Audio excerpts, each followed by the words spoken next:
Hello friends, જય શ્રી કૃષ્ણ. કેમ છો બધા? તો આજે મમ્મી તમને સુરતની ફેમસ આલુપૂરી બનાવતા શીખવાડશે. અને જો તમે ઘરે એકવાર આ રીતે આલુપૂરી બનાવી લેશો ને તો બહાર ખાવા જવાની જરૂર નહીં પડે. તો અહીંયા આપણે 1 કપ સફેદ વટાણા લઈ તેને 7 થી 8 કલાક સુધી પલાળી રાખ્યા હતા. ઓવરનાઇટ રાખો તો પણ ચાલે અથવા તો 7 થી 8 કલાક સુધી રાખી શકો છો.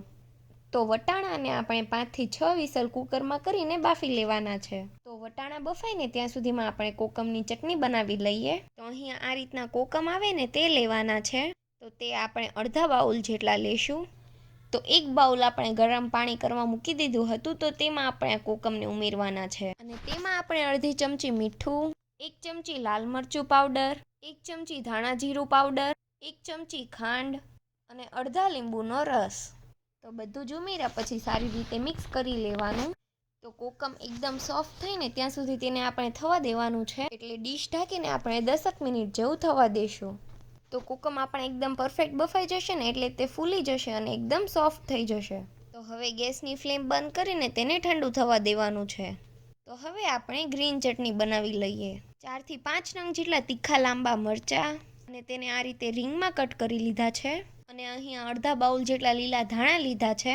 તો તેને ધોઈ અને ઉમેરવાના. અને તેમાં આપણે અડધું લીંબુ નીચવવાનું છે. અને પછી સ્વાદ પ્રમાણે મીઠું ઉમેરીશું અને પછી થોડું એવું પાણી ઉમેરવાનું છે. તો હવે તેની આપણે ચટણી બનાવી લેવાની છે. તો આ આપણી ગ્રીન ચટણી તૈયાર થઈ ગઈ છે. તો કોકમ પણ થોડા ઠંડા થઈ ગયા છે. તો હવે તેની પણ આપણે ચટણી બનાવી લઈએ. તો બ્લેન્ડરથી ચટણી બનાવો તો પણ બની જશે.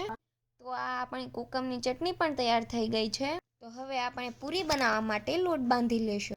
તો 2 બાઉલ મેંદો અને તેમાં મોણ માટે આપણે 2 ચમચી જેટલું તેલ ઉમેરવાનું છે. અને સ્વાદ પ્રમાણે મીઠું. આ લોટમાં આપણે વધારે મોણ નથી નાખવાનું. 2 કપ લોટ છે એટલે 2 ચમચી જેટલું મોણ નાખ્યું છે. અને થોડું થોડું પાણી નાખતા જઈ રોટલીના લોટ કરતાં સેજ એવો કઠણ લોટ બાંધી લેવાનો છે. તો લોટ આપણો બંધાઈ ગયો છે તો તેના પર થોડું તેલ નાખીને તેને મસળી લેવાનો. અને પછી તેને ઢાંકીને થોડી વાર સુધી રેસ્ટ આપી દેવાનો. તો આપણા વટાણા પણ બફાઈને તૈયાર થઈ ગયા છે. તો ત્યાં સુધીમાં આપણે શાક બનાવી લઈએ. તો વટાણા સાથે 2 આખા બટેટા પણ મૂકી દેવાના, તો તે પણ બફાઈ જશે. અને મમ્મીએ પણ અહીંયા 2 બટેટા બાફી લીધા છે. તો હવે આપણે તેનો વઘાર કરી લઈશું. તો કડાઈમાં આપણે 2 થી 3 ચમચી જેટલું તેલ ગરમ કરવા મૂકી દેવાનું છે. અને તેલ ગરમ થાય એટલે અડધી ચમચી જેટલી રાઈ ઉમેરી દેવાની. અને બધી જ રાઈ ફૂટી જાય એટલે તેમાં આપણે બાફેલા વટાણા ઉમેરી દેવાના. અને પછી તેને સારી રીતે મિક્સ કરી લેવાનું. અને પછી તેમાં આપણે 1 ચમચી જેટલી મરચીની પેસ્ટ ઉમેરીશું. તો વટાણાને આપણે મેશરથી થોડા મેશ કરી લેવાના. વધારે મેશ નથી કરવાના, આ રીતે જ કરવાના છે. તો આ રીતના અધકચરા જ મેશ કરવા. અને જે આપણે બટેટા બાફ્યા હતા ને તેને આ રીતે નાના નાના પીસીસમાં કટ કરી લીધા છે અને તેને પણ ઉમેરી દેવાના. અને પછી બધું સારી રીતે મિક્સ કરી લેવાનું. અને ગેસની ફ્લેમ આપણે મીડિયમ જ રાખવાની છે. તો તેમાં આપણે જરૂર પ્રમાણે પાણી ઉમેરવાનું છે. આ રીતે પાણી ઉકળવા લાગે ને એટલે તેમાં સ્વાદ અનુસાર મીઠું, અડધી ચમચી જેટલી હળદર, 1 ચમચી જેટલું લાલ તીખું મરચું પાવડર, 1 ચમચી જેટલી ખાંડ, 1 ચમચી જેટલો ધાણા જીરું પાવડર. તો બધા જ મસાલા આપણે સારી રીતે મિક્સ કરી લેવાના. તો મિક્સ કરીને તમારે એકવાર ટેસ્ટ કરી લેવું. કોઈ પણ મસાલા ઓછા લાગતા હોય તો ઉમેરી દેવા. અને ફરીથી આપણે મેશરથી થોડું મેશ કરી લેશું.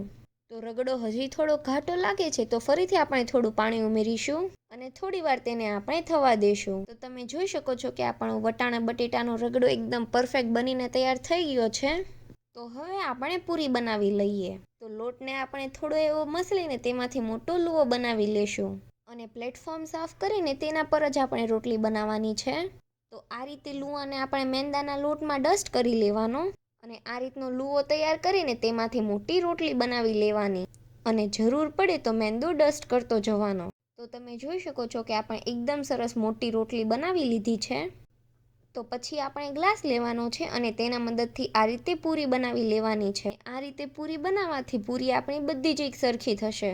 જે રીતે 12 આલુ પૂરી મળતી હોય ને એ સાઈઝની બધી જ એકદમ પરફેક્ટ બનશે. અને આ રીતે બનાવશો ને તો એક રોટલીમાંથી બહુ જ બધી પૂરી બનશે.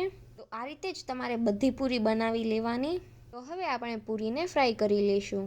તો અહીંયા પહેલેથી જ તેલ ગરમ કરવા મૂકી દીધું હતું. તો તેલ પણ આપણું ગરમ થઈ ગયું છે. તો અહીંયા 5 થી 6 નંગ જેટલી પૂરી આપણે એકસાથે ઉમેરી દેવાની. અને પૂરી આપણે ઉપર આવે એટલે તરત જ તેને પલટાવી લેવાની. તો પૂરીને આપણે વધારે નથી તળવાની, આ રીતની તળાઈ જાય ને એટલે તેને બહાર લઈ લેવાની. તો આ રીતના ફ્રાય કરશો ને તો પૂરી તમારી વ્હાઈટ અને એકદમ સોફ્ટ અને પરફેક્ટ બનશે. તો જે રીતે પૂરી તળાતી જાય ને તેને આ રીતે ભેગી કરતી જવાની અને એક પ્લેટમાં આ રીતે બંચમાં મૂકતી જવાની અને બીજી બધી જ પૂરી આપણે આ રીતે જ ફ્રાય કરી લેવાની છે. તો આલુ પૂરી બનાવવા માટે અહીંયા આપણે બધું જ રેડી કરી લીધું છે. પૂરી આપણી બધી ફ્રાય થઈ અને પરફેક્ટ બની ગઈ છે. આપણો વટાણા અને બટેટાનો રગડો પણ તૈયાર છે. કોકમની ચટણી, ગ્રીન ચટણી.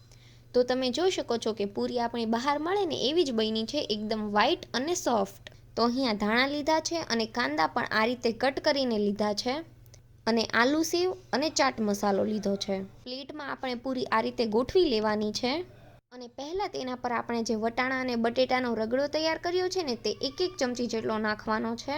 પછી તેના પર આ રીતે કોકમની ચટણી નાખવાની. તો કોકમની ચટણી, ગ્રીન ચટણી ને એ બધું તમે તમારા ટેસ્ટ પ્રમાણે ઉમેરી શકો છો. તો કોકમની ચટણી પછી આપણે ગ્રીન ચટણી ઉમેરીશું અને પછી તેના પર આ રીતે આપણે કાંદા એડ કરી દેવાના. અને જ્યારે કાંદા કટ કર્યા ને ત્યારે તેમાં થોડા ધાણા પણ ઉમેર્યા છે અને તેના પર આપણે ટેસ્ટ પ્રમાણે થોડો ચાટ મસાલો ભભરાવવો અને પછી તેના ઉપર થોડા લીલા ધાણા ભભરાવી દેવાના અને પછી લાસ્ટમાં આપણે તેના પર આલુ સેવ નાખીશું. તો આ આપણી સુરતની ફેમસ એવી આલુપૂરી રેડી થઈ ગઈ છે અને તમારે તેમાં ચીઝ ખમણવું હોય ઉપરથી તો પણ ખમણી શકો છો. તો આ આપણી એકદમ ટેસ્ટી આલુપૂરી જોતાં જ મોઢામાં પાણી આવી જાય એવી ખાવા માટે તૈયાર થઈ ગઈ છે.